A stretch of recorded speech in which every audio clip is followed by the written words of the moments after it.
Vale, pues empezamos ya que son las 11:41, vamos con un minutito de retraso, pero vamos bien de tiempo. Nada, muchísimas gracias a todos por venir, muchísimas gracias también al Festival Celsius por invitarnos. Estamos aquí presentando La Madre del Frío, la novela de Miguel Salas, que por hacer una pequeña semblanza rapidísima, en la parte de escritor, es también profesor y también le podéis escuchar en varios podcasts como La Escuela de la Brújula. Y bueno, por empezar ya en meternos en harina, a mí cuando conocí la novela y cuando Miguel me habló un poco de ella, yo a Miguel no lo conocía de nada, ¿vale? Y me dijo, sí, es una novela sobre detectives de lo sobrenatural en Galicia, con mitología gallega y tal.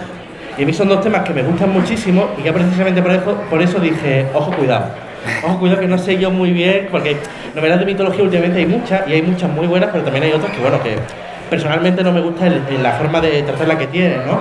Y yo empecé a leer la novela ciegas. La verdad es que me encontré fascinado, primero por el tema de la mitología, tú lo vas a hablar mañana en otra charla sobre escribir mitología, que os recomiendo a todos que vayáis en la sala de conferencias, así que luego te voy a preguntar mucho por el folclore gallego, que es maravilloso y tú como ferrolano lo conoces bien, pero sí te voy a preguntar por la otra parte, la parte de los detectives del oculto, que es prácticamente un género en sí mismo.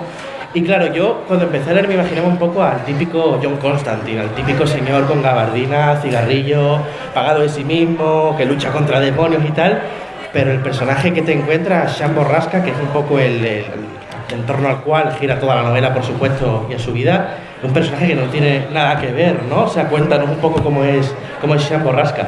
Bueno, es verdad que yo quería que hubiera una novela en la que el grupo protagonista, ¿no?, fueran una especie de vengadores, pero mal, ¿no? O sea, pero mal en el fondo, pero bien, ¿no?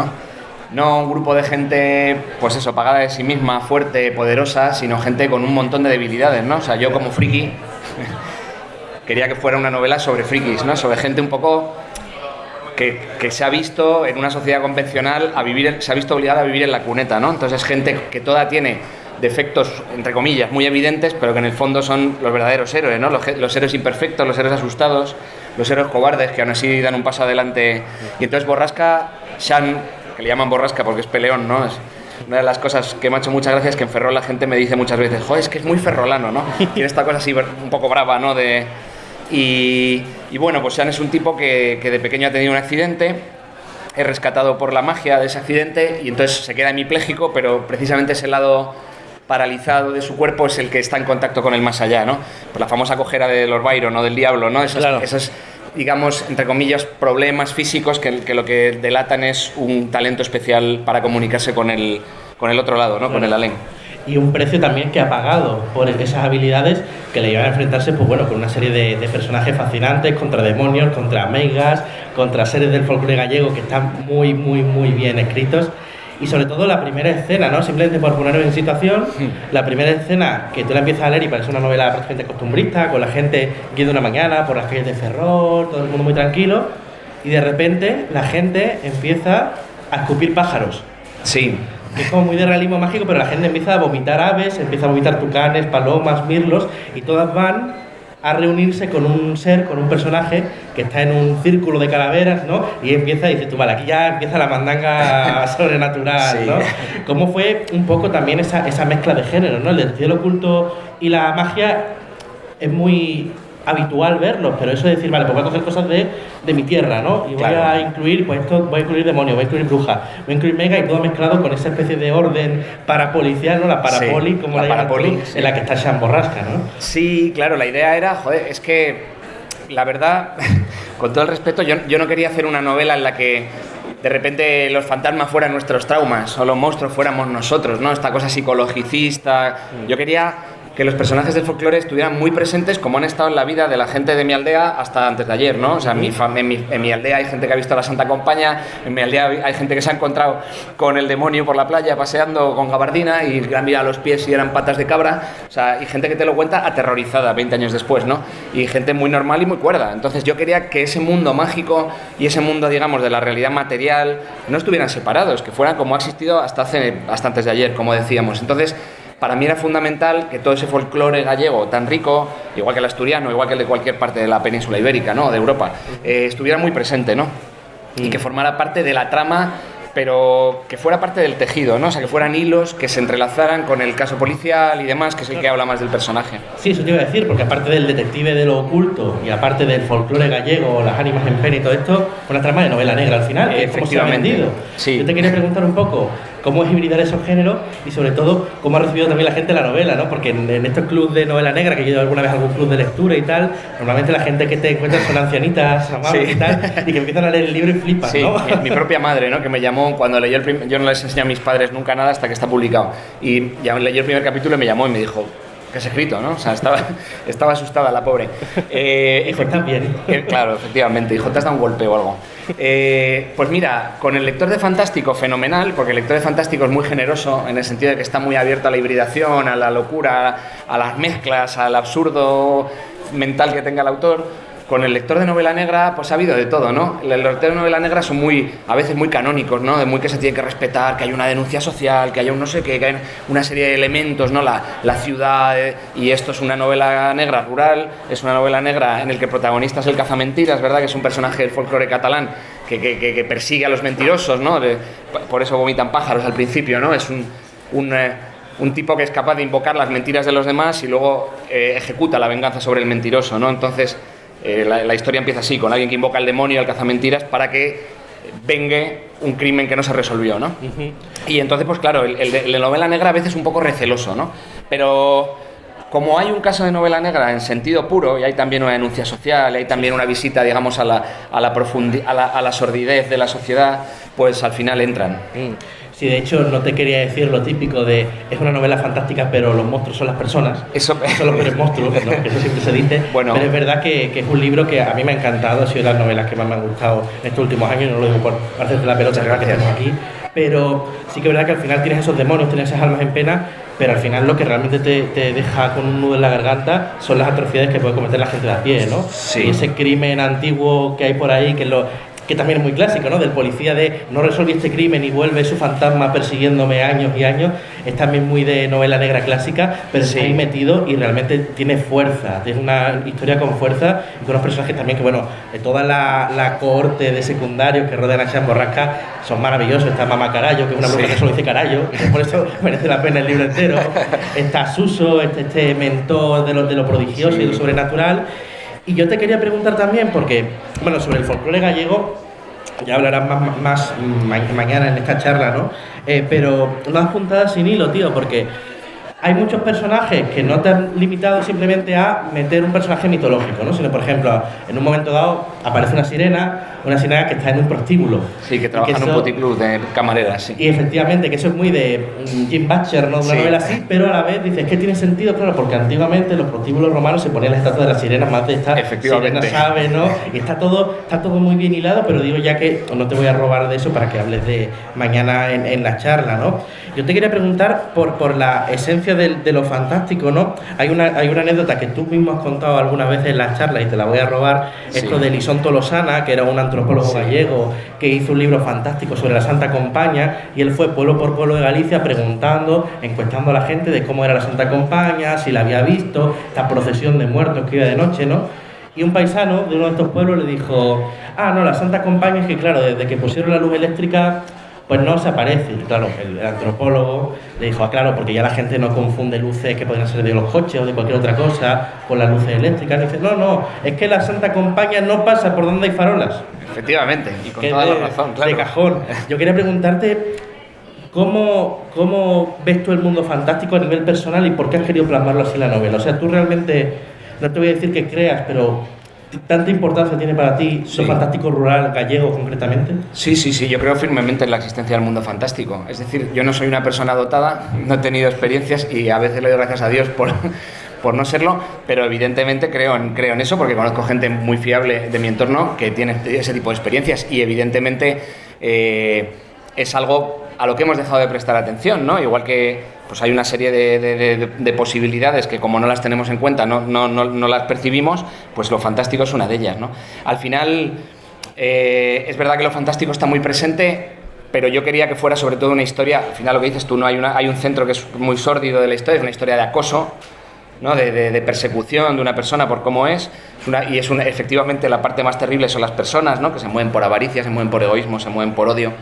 y quería que fuera una historia sobre todo de la comunidad, también en el sentido fantástico. Yo he crecido entre Madrid y Ferrol, en una aldea ferrolana, y a mí la aldea me ha salvado la vida, en el sentido de que he entendido lo que es una comunidad tradicional, donde sabes quién es el vecino, ¿no? donde cada persona... y eso es para lo bueno y para lo malo, ¿no? Claro. Entonces, es lo malo de ese mundo rural, que se plasma en esta persecución de este chico, de este Fernando Zas, ¿no? Que es el niño asesinado, pero que en el que por otro lado la gente está para los demás, ¿no? Y de alguna manera en ese mundo fantástico también está. Por eso hay una interacción, pues decías tú, ¿no? La sirena, ¿no? Pero que trabaja en un prostíbulo, que por cierto en la segunda parte tiene un papel fundamental. Y quería que la gente sintiera esa sensación de pequeña comunidad en la que evidentemente lo fantástico está presente, como ha sucedido siempre, ¿no? Sí, de hecho aparte de que se nota ese cariño y esa... que lo has mamado al final, ¿no? También te pregunta un poco casi por la parte teórica de lo sobrenatural, ¿no? Sí. Hay un capítulo maravilloso en el que este mentor, Suso, le está explicando a Sean Borrasca los vericuetos del más allá y cómo funcionan, y le dicen, bueno, mira, a ver, es que los seres féricos, los seres fantásticos, al final, la teoría que yo tengo es que son seres que están en otras dimensiones. O sea, nosotros con los 5 sentidos solo podemos captar una serie de dimensiones, pero ellos igual son seres que pueden captar 3, 4, 5, 6... Y le pregunta a Sean, bueno, ¿y entonces qué pasaría si un ser pudiera captar todas las dimensiones? Y entonces el tipo se queda callado, coge un libro de la estantería, se lo pone en la mano y son los mitos de Cthulhu. Hombre, claro. Es que hay teorías científicas muy vanguardistas que dicen que el cerebro no es el lugar en el que nace la conciencia, sino que es un receptor de la conciencia y que por lo tanto... al recibir limita también, ¿no? Entonces nosotros todos tenemos la experiencia de ver un perro, ¿verdad?, que se pone a ladrar porque llega tu padre y ladra 10 minutos antes y es capaz de percibirlo y tú no lo percibes. Pues de la misma manera creo que lo fantástico tiene que ver con eso. O sea, creo que la gente que percibe que está en contacto con esas cosas tiene una apertura mayor, igual que hay lo ultravioleta y lo infrarrojo, ¿verdad? Pues que son capaces de percibir otros elementos, ¿no? ¿Cuántas dimensiones han sido ya definidas matemáticamente? Pues un porrón, mucho más que las 4, ¿no? que las 3 del espacio y el tiempo.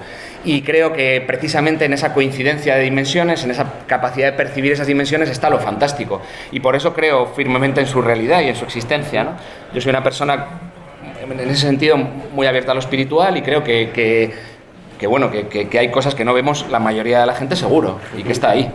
Sí, por eso digo que el libro no es simplemente una colección de mira, has metido a la Santa Compañía aquí o has metido al Lobisone, que está genial también hacerlo y es necesario, sino que realmente hay un sentido más profundo muchas veces y que yo creo que es un libro que merece la pena leerlo varias veces, ¿no? Simplemente solo los conjuros que hay, cómo Sean Borrasca invoca a los muertos, son cosas que, claro, yo como persona interesada en el folclore digo, coño, si esto lo he leído en un libro de un antropólogo de los 60, el tío lo ha metido aquí en una investigación policial, ¿no? A mí es que es un libro que me ha fascinado, no lo puedo esconder. Y bueno, te voy a preguntar, que ya lo has comentado, Sean Borrasca al final del libro, pequeño spoiler, se va a tierras extranjeras, ¿no? Tú estás ya con la segunda novela. Sí, estoy un poco enfadado porque se me fue la bola y lo mandé a Bulgaria en vez de Asturias, que lo controlo más, joder, y ahora estoy leyendo folclore búlgaro. Bueno. Porque claro, quiero que una de las líneas del argumento tenga que ver con el folclore búlgaro y ando ahí empollando las cosillas de por allá, que son muy interesantes por otra parte, así que estoy aprendiendo un montón. Y efectivamente hay una segunda parte, ya me la han pedido en la editorial y ya...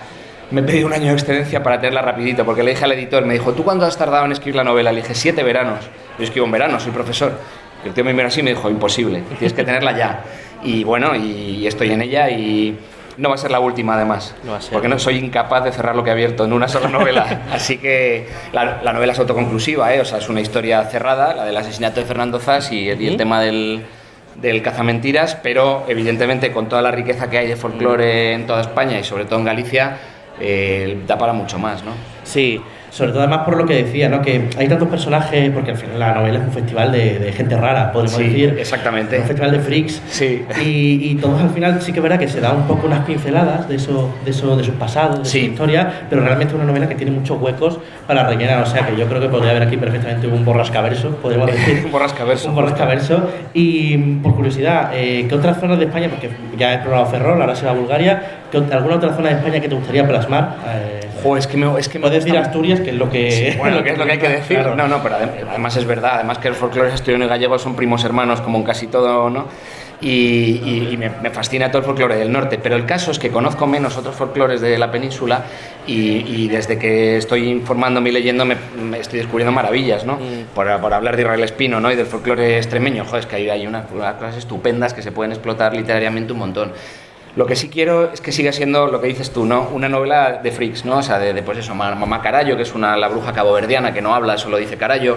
Pero si es que el propio folclore da de sí, ¿no? O Lalo do Pico, que es un tipo que ve el futuro porque le han bautizado con los óleos de la extremunción, ¿no? Eso está en el folclore español, ¿no? Entonces, todos esos elementos dan lugar para crear una parapoli, ¿no? Una orden del dragón, de la Virgen del Dragón. Una orden del dragón que fundó Rosso García de Luna, y Valle Inclán, claro. Es una orden fundada por ellos, que son dos personajes que en lo esotérico español son una maravilla y no les hacemos ningún caso, ¿no? O sea, que tenemos también una cultura del esotérico en España que, por ejemplo, en el mundo anglosajón se explota muchísimo y nosotros no la explotamos nada, literariamente. Tenemos personajes fascinantes que se han relacionado con sectas, con la masonería esotérica, con el espiritismo y no les hacemos ni puñetero caso. Entonces, yo lo que quiero es, literariamente, y desde el respeto, evidentemente, rescatar toda esa tradición para plasmarla en novelas que sean divertidas, ¿no? Que enganchen.